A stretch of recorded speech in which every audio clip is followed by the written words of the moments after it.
হলো? রাজ তো নিজের কেবিনেও নেই, আমার ফোন ধরছে না, অফিসেও নেই। আমি তো ভাবলাম অফিসে থাকবে। না, আমাকে একটা ফোন করি।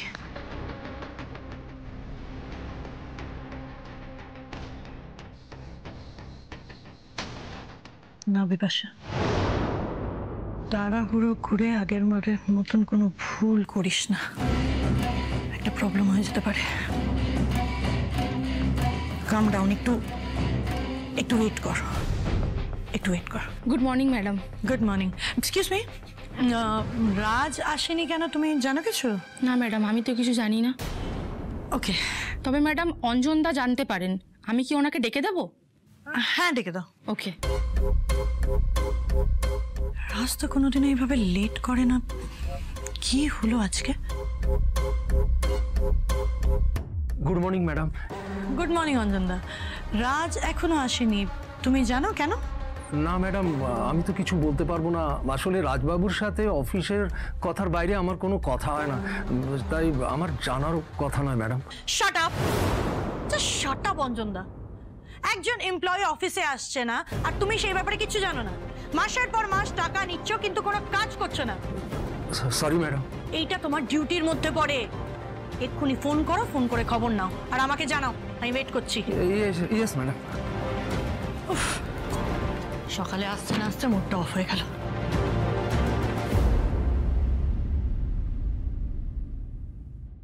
আমার তো টেনশন হচ্ছে কেন?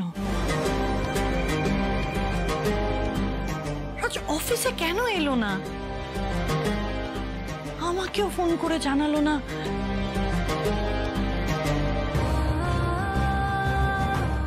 ওদের মধ্যে কি মিটমাট হয়ে গেল নাকি? না না না, তা হতে পারে না, কিছুতেই না।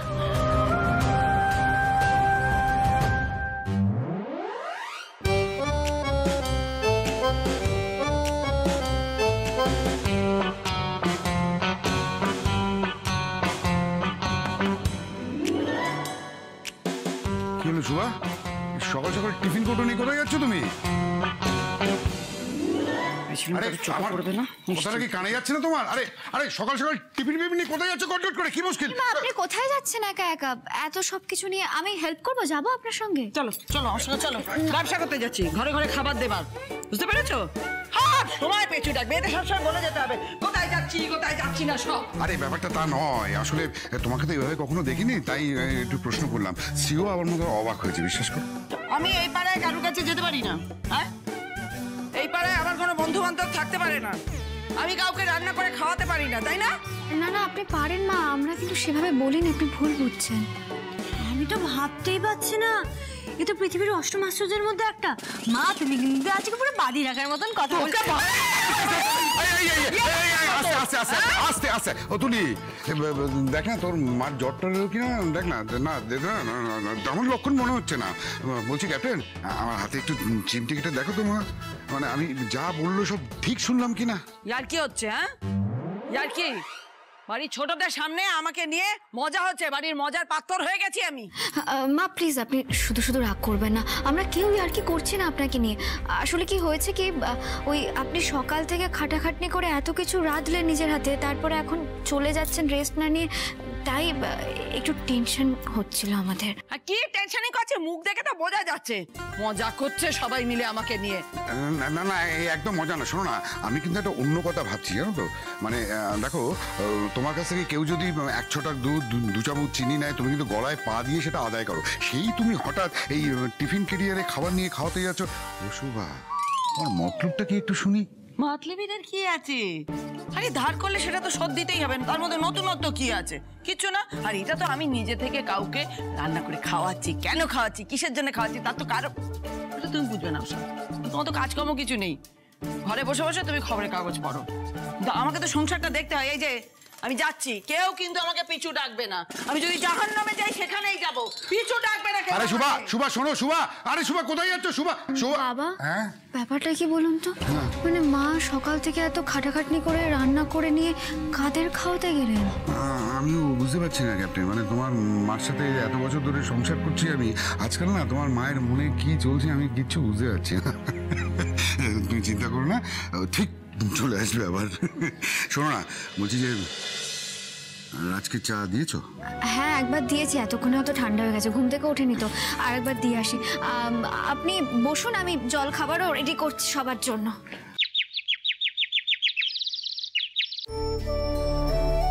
রাজ এবার ঘুম থেকে ওঠো, চা দিলাম, তাড়াতাড়ি উঠে খেয়ে নাও, না হলে ঠান্ডা হয়ে যাবে। রাজ ওঠো ঘুম থেকে, ঠান্ডা হয়ে যাবে কিন্তু চাটা। আবার নিশ্চয়ই বিপাশা।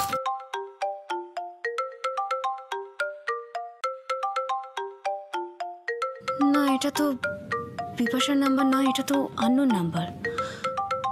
এই ফোনটা আমার ধরা উচিত, হয়তো অন্য কোনো কল হতে পারে। হ্যালো হ্যালো, আমি মিস্টার রাজ ঘোষালের অফিস থেকে বলছি, ওনার সঙ্গে একটু দরকার ছিল। বলছি রাজ তো এখন ঘুমোচ্ছে, এখনো ওঠেনি, ও উঠলে আমি আপনাকে ফোন করতে বলবো। Okay okay, thank you.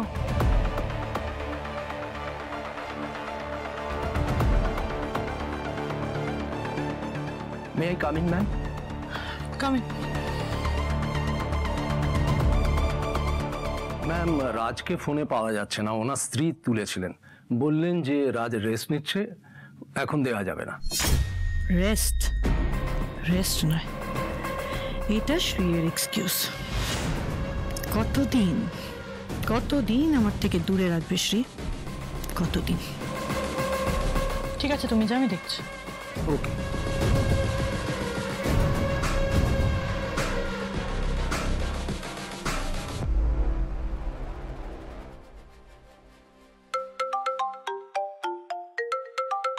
ভীষণ ইরিটেটিং তো। হ্যালো, বলছি আপনি ঠিক কি বলুন তো?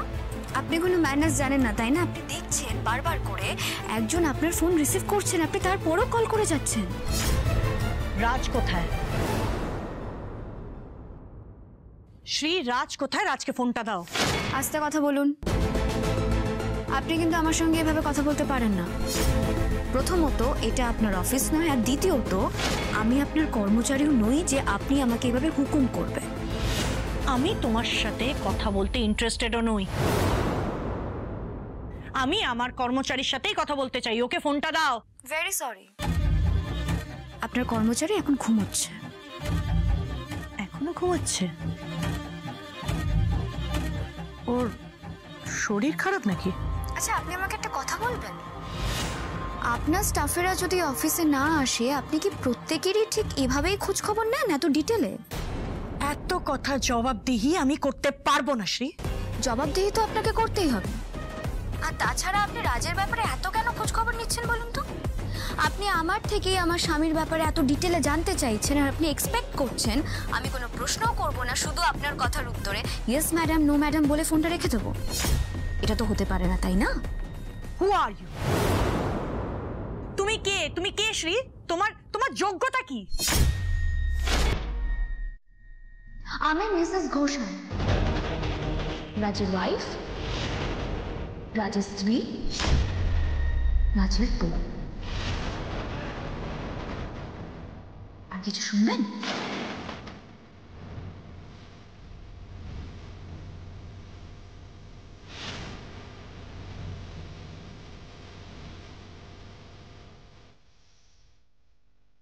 আমি খুব ভালো করে জানি রাজ, এই কথাটা শুনলে তুমি সত্যিই আমার সঙ্গে ঝামেলা করবে, হয়তো আবার অশান্তি হবে আমাদের মধ্যে, কিন্তু আমি সমস্ত রকমের ঝামেলা সইতে রাজি আছি। তবু আমাদের মধ্যে আর কোনো তৃতীয় ব্যক্তিকে আসতে দিতে আমি রাজি নই রাজ।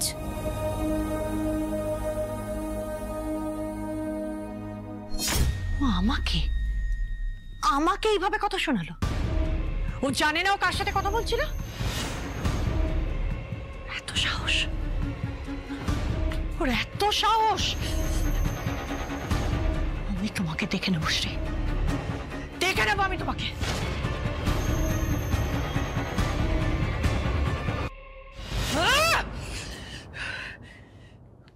খুব অস্থির লাগছে, এইভাবে হবে না।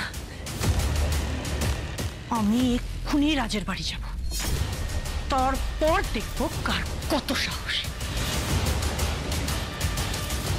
না না, এভাবে আমরা অফিসে যাকে তাকে ঢুকতে দিই না। কি মুশকিল? কে রে যাতা কথা বলছে আমাকে? হ্যাঁ, আরে তুমি আমাকে জানো? হ্যাঁ, চেনো? বিপাশা ম্যাডাম আমাকে চেনে। তো কি হয়েছে? এখানে সবাই এসে বলে বিপাশা ম্যাডাম তাকে চেনেন। আমি তো শাহরুখকে চিনি, তাহলে কি ওর বাড়িতে ঢুকে যাবো?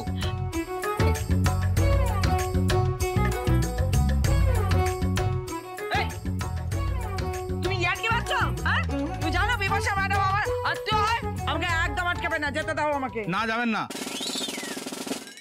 মানে আমাকে আটকাচ্ছ? তুমি জানো আমি রাজ ঘোষালের মা?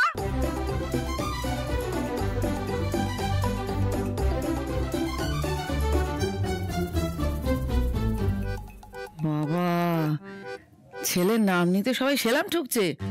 অফিসে তো রাজবাবা বেশ নাম করেছে।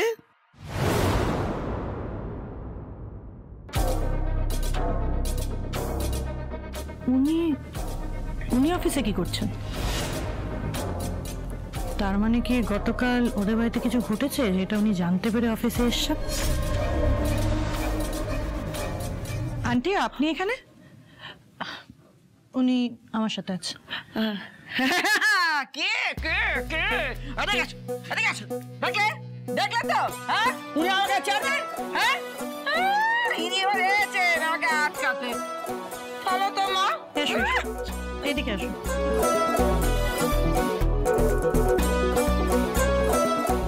রাজ ঘোষালের মা ছেলের বিয়ে সম্বন্ধ করতে অফিসে এসে গেছে নাকি? কিন্তু রাজ ঘোষালের তো বিয়ে হয়ে গেছে, তো আবার প্রেম করে? হ্যাঁ, দেখো 2 নম্বর বিয়ের প্রস্তুতি চলছে হয়তো। আসুন আন্টি, ওইদিকে।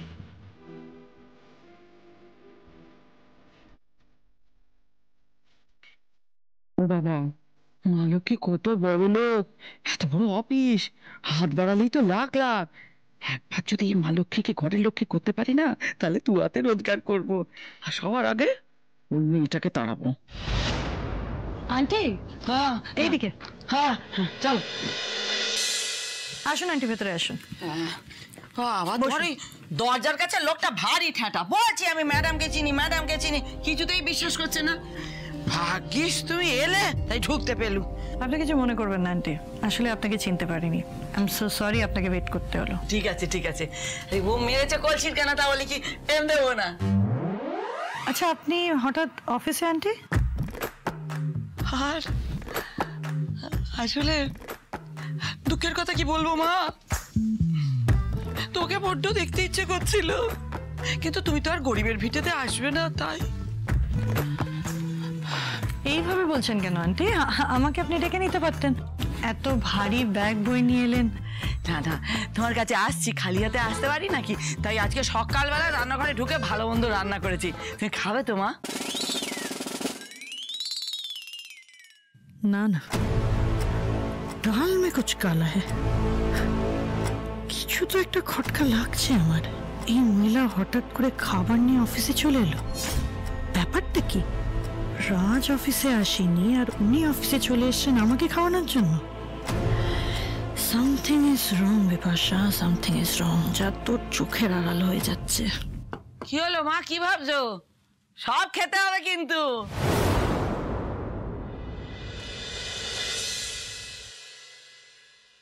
আরে কি সৌভাগ্য আমার, আপনি এসেছেন। কেমন আছেন? হ্যাঁ, অনেকদিন বাদে এলেন। আচ্ছা, এটা তো আপনার মেয়ের বাড়ি, আপনি তো যখন তখন আসতে পারেন, একদমই আসেন না। আরে বাবা, কেমন আছিস মা? আমি ভালো আছি মা। বলছি তুমি মানে হঠাৎ করে চলে এলে, তুমি বললে না কেন? কেন বিয়ান না বলে আসতে পারে না? আপনি এসেছেন, খুব ভালো হয়েছে। আচ্ছা, বলছি যে আপনাদের কি খবর? হ্যাঁ, সব ঠিকঠাক তো? বেয়ান কোথায়? ওনাকে দেখছি না। এই মামা, ঠিক আছে। থাক মা থাক। মা তো একটু বেরিয়েছে। আর তা আপনি একাই এলেন? হ্যাঁ ওই আরে দাঁড়িয়ে গেলেন কেন? বসুন, বসুন, বসুন। বাবা ঠিক আছে, আপনি তো ব্যস্ত হবেন না। মা তুমি এক কাজ করো, তুমি সোফায় গিয়ে বসো, আমি না চা বসাচ্ছি। বাবা আপনি চা খাবেন তো? এই শোনা শোনা, শ্রী বলছে যে চা না এখন খাবো না মা। বলছে যে রাজ কোথায় রে, অফিসে? না অফিসে না, ওই বাড়িতেই আছে। বেয়ান আপনি খুব ভালো দিনে এসেছেন, আপনার জামার সাথে দেখা হয়ে যাবে। রাজ এখনো ঘুমোচ্ছে, ঘুম থেকেই ওঠেনি। কাজ করে ক্লান্ত হয়ে গেছে বোধহয়। অসুবিধা নেই। এই শোন না শ্রী, বলছিলাম যে আমাকে একবার তোর ঘরে নিয়ে যাবে, তোর সাথে একটু কথা ছিল। হ্যাঁ আচ্ছা দাঁড়ো, ঘরে যাচ্ছি, দাঁড়ো। তুলি শোনো না, তুমি একটু চা বসাও না। বাবা আমি না মাকে নিয়ে একটু ঘরে যাচ্ছি। হ্যাঁ ক্যাপ্টেন যাও। আপনি খাবারটা খেয়ে নিন, গরম গরম আছে খাবার, ঠান্ডা হয়ে যাবে। এই নাও সব সাজিয়ে দিয়েছি, খাও, সব খেতে হবে।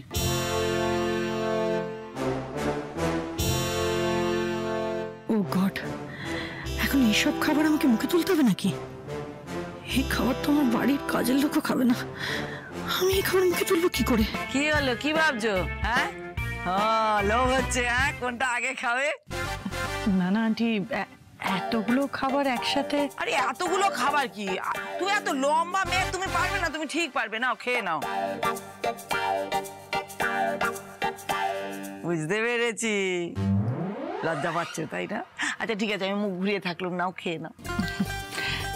তা নয়, আসলে আমি একটু আগেই খাবার খেয়েছি।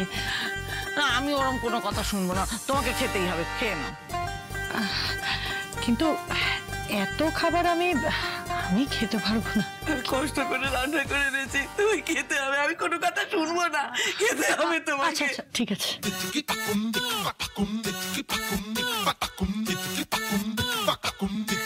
চুনো আছে চচ্চড়ি, ওটা আমি নিজে বাজার থেকে এনেছি।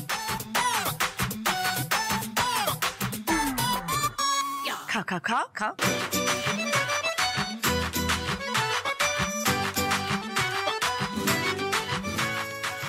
এর সামনে বসে এখন এই পুরো খাবারটা শেষ করতে হবে আমাকে?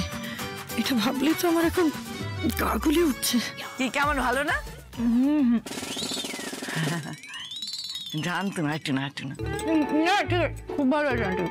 আসলে ছোটবেলা থেকে তো মাকে কাছে পাইনি, তাই বাবা মাছের কাঁটা সেভাবে বেছে নিতে পারতো না। মাছের কাঁটার ভয়টা ছোটবেলার থেকেই রয়ে গেছে। আমরা তো ছোটবেলায় বাবা মারা গেছে কিনা, তুমি চিন্তা করো না মা, মা নেই তো কি হয়েছে, আমি তো আছি। হ্যাঁ আমি তোমার সব দুঃখ ভুলিয়ে দেবো, আমি নিজে হাতে মাছের কাঁটা বেছে তোমায় খাওয়াবো। আপনি তো মায়ের কথা মনে করিয়ে দিলেন। আরে তুমি যদি আমার মেয়ে হতে গো, অবশ্য এখনো হতে পারো, ছেলের বউ তো মেয়েই হয়।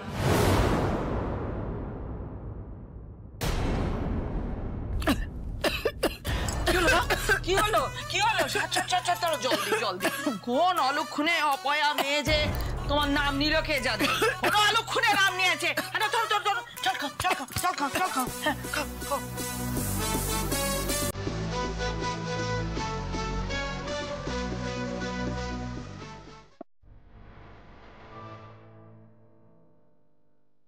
এসো না মা। রাজ, রাজ, এই রাজ ওঠো, অনেক বেলা হয়ে গেছে, ওঠো। কেন বিরক্ত করছো?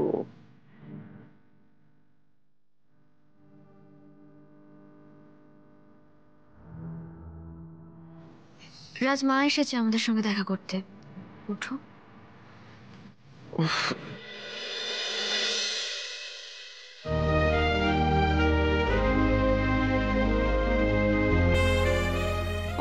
বাজে দেখেছো শ্রী, মানে তুমি আমাকে ডাকোনি কেন? ঘুমোচ্ছিলে বলে ডাকিনি তোমাকে।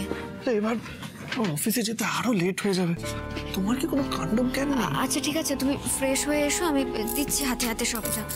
আমি বরং একটু মায়ের সাথে এখানে আছি, তুমি যাও, তাড়াতাড়ি যাও। মা এসো না, বসো, দাঁড়াও, গুছিয়ে নি, তারপরে বুঝতে পারবে। এই তো আমিও হাতে হাতে করে দিই। মা ছাড়ো না। আরে বাবা, আমি পারি এগুলো করতে। কি ব্যাপার, হঠাৎ মা এলেন কেন? না অনেক কাল রাত্রিরে আমাদের মধ্যে ঝামেলা হলো, আর আজ সকালে মা চলে এলেন। না, আসলে কি বলতো, মা এসেছে আমাদের সঙ্গে দেখা করতে, ওঠো। কি ব্যাপার, হঠাৎ মা এলেন কেন? না অনেক কাল রাত্রিরে আমাদের মধ্যে ঝামেলা হলো, আর আজ সকালে মা চলে এলেন। তার মানে কি শ্রী আমাদের ঝামেলার ব্যাপারে সবকিছু মাকে বলে দিয়েছে? আর এখন কি আমার নামে নালিশ করবে শ্রী? সেই জন্য আমাকে ঘর থেকে তাড়াহুড়ো করে বের করে দিল। ভাল লাগে না।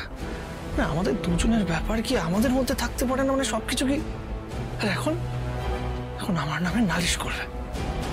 তোর যা ইচ্ছে করুক। ওই দেখো এখনো কাটা বিঁধেছে মনে হয় গো।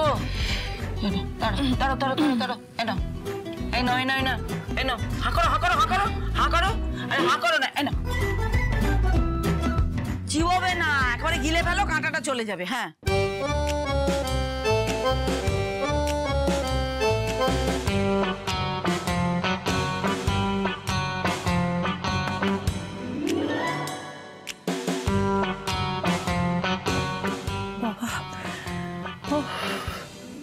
মনে হলো ঘরে থেকে যেন কিছু একটা নামলো। যাক বাবা, তোমার গলার কাঁটাটা তাহলে নামলো। মরণ, গলায় কাঁটা আটকাবার সময় পেল না, সবে রাজের সঙ্গে বিয়ের কথাটা তুলছিল, আর অমনি এই গলার কাঁটাটা তো নেবে গেল।